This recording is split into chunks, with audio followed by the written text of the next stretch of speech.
오늘의 주제는요, 먹구름 낀 글로벌 자산 시장 속에서 다시금 또 보게 되는 안전자산에 대한 이야기를 자세히 나눠볼까 합니다.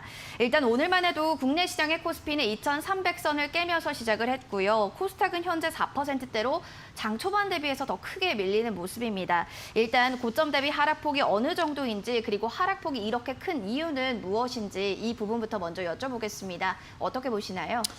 네, 최근에 코스피, 코스닥 같은 경우 조정을 보이고 있는 상황인데요. 코스피는 약 6에서 7% 현재 조정을 받고 있고요. 코스닥은 9에서 10% 정도의 조정을 받고 있는 상황입니다. 그 조정폭 중에서도 오늘의 하락폭이 특히 코스닥 같은 경우는 가장 강한 그런 모습인데요. 일단 FOMC의 추가 유동성에 대한 의구심이 이제 드는 상황이죠. 계속해서 파월 의장이 추가적인 통화 정책보다는 재정 정책의 중요성에 대해서 계속해서 언급하고 있는 그런 상황입니다. 그런데 이제 시장은 좀 실망하는 그런 분위기고요. 최근까지 이어졌던 유동성장에 대한 의구심이 드는 그런 상황 속에서 시장은 글로벌 전체 자산 시장이 조정을 받고 있다. 이렇게 보시면 좋을 것 같습니다. 일단 최근 고점 대비해서 코스피는 6%, 코스닥은 9% 좀 크게 하락을 하고 있다라고 합니다. 그 요인들은 뭐 크게 두 가지로도 이야기를 해주셨는데, 일단 이렇게 보면 글로벌 증시 불안감이 계속해서 이어지고 있습니다. 그래서 오히려 투자자분들 안전자산 쪽으로 다시금 좀 눈을 돌리는 모습인데, 안전자산 그러면 다시금 또 열풍이 될 수 있을까에 대해서도 궁금합니다. 이에 대해서는 어떻게 보세요? 예, 저는 이제 안전자산이 현재 기준에서는 따로 없다라고 생각이 되는데요. 무슨 이야기냐면 글로벌 유동성으로 이제 모든 자산이 상승을 했습니다. 최근까지 금 가격도 2,000불을 가는 그런 모습이었고, 주식시장도 역시 고공행진, 부동산도 고공행진. 그러니까 모든 자산이란 자산은 다 상승하는 그런 분위기였죠. 그런 분위기였던 이유는 유동성이기 때문에, 지금 시중에 돈이 갈 데가 없기 때문에 모든 자산에 좀 이름 있는 자산들은 다 상승을 했던 것이죠. 그렇기 때문에 예전같이 장이 빠지면 금 가격이 올라가냐? 아니라는 거죠.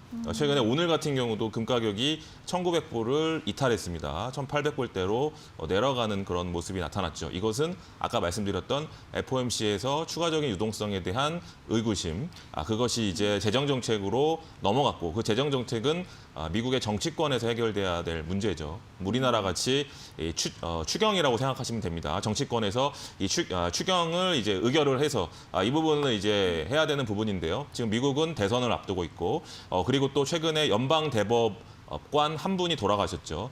그래서 이제 여기에 대한 이슈가 팽팽히 맞서고 있기 때문에 지금 재정정책 역시 쉽게 할 수 있는 상황이 아닙니다. 그렇기 때문에 유동성에 대한 의구심이 계속해서 드는 것이고요. 그 부분에 있어서 모든 자산이 지금 하락을 하기 때문에 안전자산의 열풍이 불까라는 그런 제목 자체가 지금 현 상황과 맞지가 않다라는 부분을 좀 말씀드리고 싶습니다. 네, 뭐 풍부한 유동성 장세이기 때문에 현재는 뭐 안전자산이 딱히는 없다라고 이야기를 해주셨습니다. 그렇다면 뭐 주식시장 안전자산 쪽으로 거래가 급증을 해도 주식시장의 뭐 유동성은 줄어들지 않는다, 뭐 이렇게 보시는 건가요? 어떻게 좀 해석을 해야 될까요? 그러니까 지금 뭐 안전자산 거래량 급증한다는 얘기는 지금 얘기가 아닙니다. 올해 들어서 계속해서, 그러니까 실물 자산인 금과 은이 계속해서 이제 사람들의 현금을 갖고 있는 것보다는 금이라도 사두자, 현물 금이라도 사두자라는 그런 관점에서 거래량이 지금 급증했다는 얘기고, 그러니까 지금 이게 시점이 안 맞는 거죠. 지금 나온 얘기는 올해 전체를 두고 말하는 거고요. 올해 전체를 두면 주식시장, 부동산 다 올랐잖아요. 최근에 일부 조정을 받았지만 그 부분은 금도 역시 마찬가지로 조정을 받았다고 말씀을 드렸잖아요. 그러니까 그런 관점에서 안전자산 거래량 급증한 것은 안전자산만 급증한 게 아니라 주식시장의 거래 대금이 평소 대비 2배 이상 늘었죠. 작년만 해도 코스피, 코스닥 다 합쳐서 10조 원이 되지 않았습니다. 올해는 지금 많이 나올 때는 30조 원이 훨씬 넘어가죠. 2배가 아니라 거의 3배까지 거래 대금이 급증하고 있습니다. 이런 건 역시 거래 대금이 급증했다는 얘기는 거래량이 급증했다는 얘기잖아요. 그러니까 안전자산만 지금 거래량이 급증한 게 아니라 주식시장 역시 거래량이 급증했다는 말씀을 드리는 겁니다. 그 바탕에는 글로벌 풍부한 유동성이 이 기초가 되어 있다. 근데 이 기초가 지금 무너질 우려를 가지고 있다 보니 모든 안전자산뿐만 아니라 이 위험자산 역시 지금 다 하락을 하고 있다. 이렇게 보시면 될 것 같습니다. 네. 일단 유동성의 붕괴까지도 또 우려감이 짙어지고 있다라는 이야기를 해주셨는데요. 그러면 뭐 안전자산이 뭐 현물, ETF 여기에 관련 좀 뭐 세 가지로 쭉 나열을 해본다면 전문가님은 어떤 쪽이 더 유망할 것이라고 보시나요? 그러니까 지금 안전자산이라고 하면 실물, 금이나 뭐 전자, 지금 디지털 대표 자산이 비트코인을 말을 하는 것 같고요. 그리고 이제 뭐 ETF는 또 금과 관련된 ETF나 뭐 이런 뭐 채권 관련된 ETF 이런 걸 말하는 것 같고요. 그리고 이제 현물 같은 경우는 당연히 이제 말 그대로 주식이나 뭐 부동산이나 이런 실물 자산을 말을 하는 것 같은데요.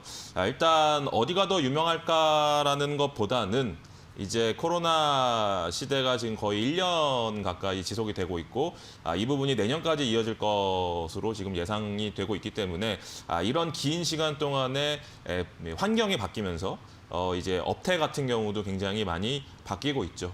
예를 들어 뭐 오프라인에 자영업을 하시는 분들이 지금 굉장히 어려움을 많이 겪고 있고 그에 따라 정부에서는 선별적 추가 지원을 하고 있고 또 지금 최근에 건물주를 대상으로 임대료 역시 좀 줄이려고 하는 법안을 지금 올리고 있는 상황입니다. 그런데 반대로 돈은 풀었는데 그 돈이 실물로 갈 수가 없으니 자산으로 가는 거죠. 그런 부분에 있어서 주식이나 뭐 금이나 또 원하는 그런 본인 투자자분들이 가장 선호하는 그런 쪽으로 이제 어떤 것이든 관계없이 관심 있는 부분에 자산을 늘리시는 부분은 저는 충분히 가능하다라는 관점이고요. 그러니까 그게 주식이 됐던 부동산이 됐던 뭐 아니면 실물 금이나 뭐 비트코인이 됐던 이런 부분에 모든 자산이 현재 조정을 받고 있기 때문에 물론 이제 뭐 부동산은 아니다라고 말씀하실 수 있지만 워낙에 지금 급변하는 상황이기 때문에 부동산은 좀 롱텀이죠. 네, 그 이제 움직임이 좀 둔하기 때문에 그 부분은 좀 예외로 놔두고요. 그렇다고 하면 지금 황금성이 빠른 그러니까 훨씬 더 발빠르게 움직이는 자산들이 지금 조정을 받고 있다. 그런 부분에 있어서 이 조정은 어쨌든 FOMC가 당장의 유동성을 추가로 공급하진 않지만 지금에 있는 제로금리나 이런 분위기는 2022년, 23년까지 지속이 될 거기 때문에 그 부분에 대한 우려는 없다. 그런 관점에서 조정은 조정일 뿐 이게 대세 하락으로 가는 초입이냐 절대 아니다라는 관점에서 좀 말씀드리고 싶습니다. 네. 말씀해 주신 것처럼 조정은 조정이다라고 하시면서 관심 있는 분야에 투자하기를 또 이야기를 해주셨습니다. 주식이면 주식, 부동산이면 부동산, 뭐 비트코인 관련해서 또 관심 있으신 분들은 그쪽에 투자해도 괜찮다라는 이야기를 주셨는데 일단은 너무 거시적입니다. 어떤 데를 그래도 투자하는 게 좋을지 선택을 못 하시는 분들도 계실 거예요. 안전자산 안에서 그러면 최선호주 어떤 종목을 긍정적으로 바라보시는지 과장님의 시각 궁금하거든요. 일단 저는 이제 주식 시장에 종사하기 때문에 주식을 볼 수밖에 없고요. 그 주식에서 대표적인 삼성전자를 말씀을 좀 드릴 수밖에 없을 것 같아요. 가장 중요한 것은 유동성장이 끝나면 그 무슨 장이 오냐? 펀더멘탈장. 그러니까 회사의 이제 실적이 중요하다는 거죠. 유동성장에서 가장 이제 주가 흐름이 좋은 주식들은 미래 가치가 굉장히 큰 주식들. 앞으로 지금 당장의 실적이 없어도 앞으로는 굉장히 커질 수 있는 이런 쪽에 포커스가 갔지만 유동성장이 아니라 이제 펀더멘탈장으로 왔을 때는 당연히 실적이 중요하겠죠. 그 실적에 지금 삼성전자는 3분기 어닝 가이던스가 9조 원에서 11조 원으로 최근 한 달 사이에 굉장히 많이 20% 이상 올라갔습니다. 올라갔던 이유는 스마트폰 사업부와 이 TV 사업, 이 가전 중심인 TV가 잘 팔리면서 그 부분에서 실적이 잘 나오는 것이고요. 이게 4분기에서 내년으로 넘어갈수록 이제 반도체까지 호황이 올 거다. 반도체 호황이 오는 이유는 이제 수요가 굉장히 늘어서가 아니라 공급이 이제 미세 공정으로 계속 전환이 되는데 전환이 될수록 이 부담이 굉장히 높아지고 미세 공정은 쉽지 않아지고 이러면서 공급이 어떻게 보면 늘어나기가 쉽지 않은 구조 속에서 수요단이 조금 올라오면서 이제 가격이 이제 상승한다라는 논리거든요. 뭐 그러면서 내년까지 삼성전자는 사실 삼성전자의 핵심은 반도체죠.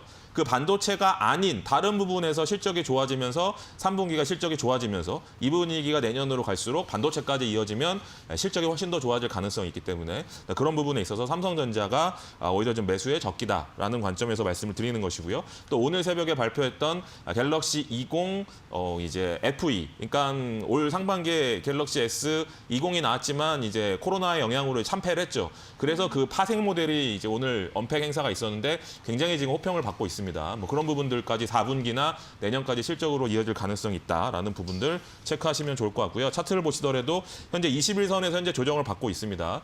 지금 상대적으로 SK 하이닉스는 오늘도 빨간불을 켜고 있어요. 그만큼 반도체가 추가적인 하락보다는 오히려 점진적인 상승을 예측한다라는 의미를 우리가 SK 하이닉스를 찾을 수가 있고요. 그 부분에 있어서 삼성전자는 그 이외에도 스마트폰이나 통신 장비 여러 분야의 화웨이와 경쟁하는 부분들을 앞으로 점유율을 늘릴 수 있다는 측면에서 좀 삼성전자를 투자하시는 게 좀 더 편하게 투자할 수 있는 그런 방법이 아닌가라는 부분이고요. 그래서 21선 이 라인에서는 충분히 공략이 가능하지 않을까라는 관점에서 매수가는 58,000원, 1차 목표가는 75,000원. 하지만 최근 나온 보고서는 8만 원 이상의 목표가를 제시하는 보고서도 있다는 거 참고하시면 좋을 것 같고요. 손절 라인은 53,000원으로 말씀을 드리겠습니다. 네. 펀더멘털 장세가 오면 실적을 잘 낼 수 있는 종목을 봐야 된다라는 이야기를 해주셨습니다. 따라서 삼성전자를 최선호주로 꼽았는데요. 일단은 매수가는 58,000원, 목표가 75,000원 잡아드렸으니 잘 참고해 주시면 좋을 것 같습니다. 오늘 도움 말씀 주신 김현경 과장님 고맙습니다.